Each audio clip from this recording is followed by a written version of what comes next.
I want to start off by, first of all, thanking Linda for setting this up for me and introducing me to all of you. It's a pleasure to be here today, to meet Lou and to meet all of you. So thank you, Linda.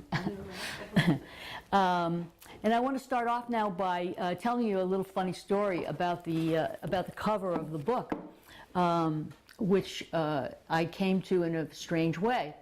A minor character in the book, but an important character, is Frida Kahlo, the artist, Mexican artist. And so as part of the research for the book, I was looking at Frida Kahlo's paintings online and reading about her exhibitions and learning about her various self-portraits and studies. And I came across this painting of Trotsky. Okay, this is a painting of Leon Trotsky.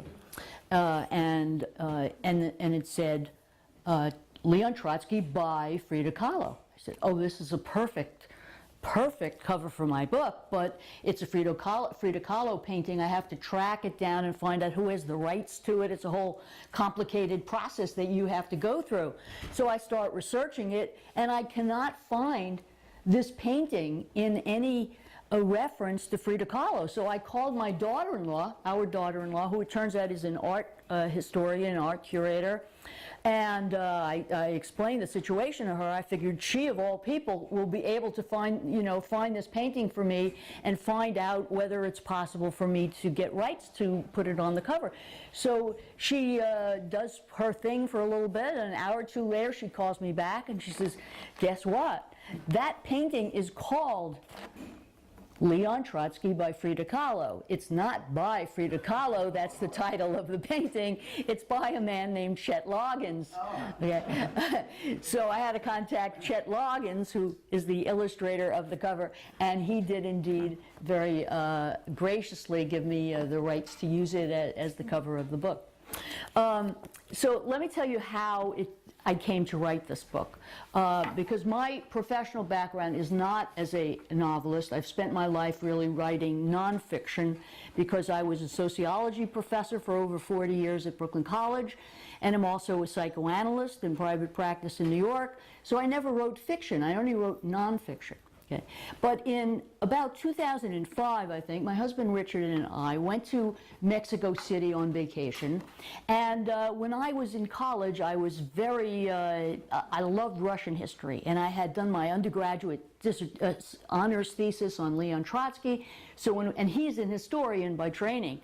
So the two of us said, well, we're going to Mexico City. We have to go to Coyoacan, which is right outside of Mexico City, and see Frida Kahlo's house, which is now a museum, and also Trotsky's house, which is about a block away from Frida Kahlo's house, because originally, as I'm going to tell you a bit later, Trotsky actually lived in Frida Kahlo's house for a while, and then he had an affair with her as well, and then he got his own house with his wife about a block away.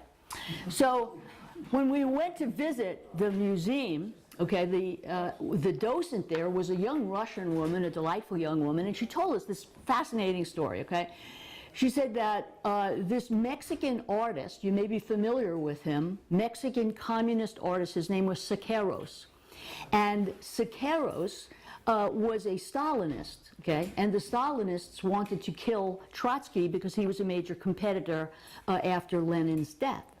So Stalin set up Siqueiros to kill Trotsky. So Siqueiros and 10 or 12 other men raided the house, okay, with machine guns, and they shot up everything except for Leon Trotsky, his wife, and his grandson. They hid under the bed, and he had a grandson who was staying with them, and the grandson hid under the bed, and he got shot in the foot, okay?